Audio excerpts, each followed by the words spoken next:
حضرت عمر رضی اللہ تعالیٰ عنہ رمضان المبارک کے آخری عشرے میں سرور کائنات صلی اللہ علیہ وآلہ وسلم کے روضہ اقدس کی زیارت کے لیے گئے۔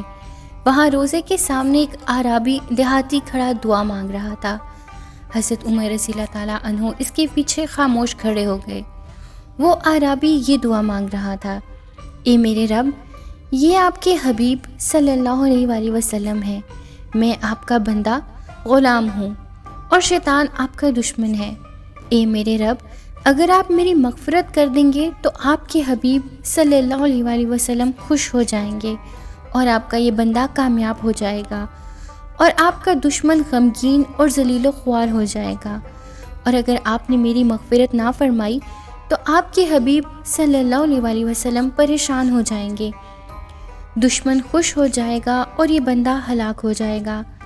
آپ بہت کرم اور عزت و شرف والے، اس بات سے بہت بلند و بالا ہیں کہ آپ اپنے حبیب صلی اللہ علیہ وآلہ وسلم کو پریشان، اپنے دشمن کو خوش اور اپنے بندے کو ہلاک کریں۔ اے میرے اللہ، شرفائے عرب کا دستور ہے کہ ان میں سے کسی سردار کا انتقال ہو جاتا ہے تو اس کی قبر پر اس کے تمام غلاموں کو آزاد کر دیا جاتا ہے، اور یہ تو تمام جہانوں کے سردار کی قبر مبارک ہے، مجھے ان کی قبر مبارک پر جہنم کی آگ سے آزاد فرما۔ حضرت عمر رضی اللہ تعالیٰ عنہ نے بھی اونچی آواز میں کہا: اے میرے رب، میں بھی یہی دعا مانگتا ہوں جو اس اعرابی نے مانگی ہے، اور اتنا روئے کہ دھاڑی مبارک آنسوؤں سے تر ہو گئی۔ اب ہم بھی یہ دعا کرتے ہیں کہ اے ہمارے پروردگار رب کریم، ہم بھی اس آخری عشرے میں یہی دعا آپ سے مانگتے ہیں جو اس اعرابی نے کی تھی،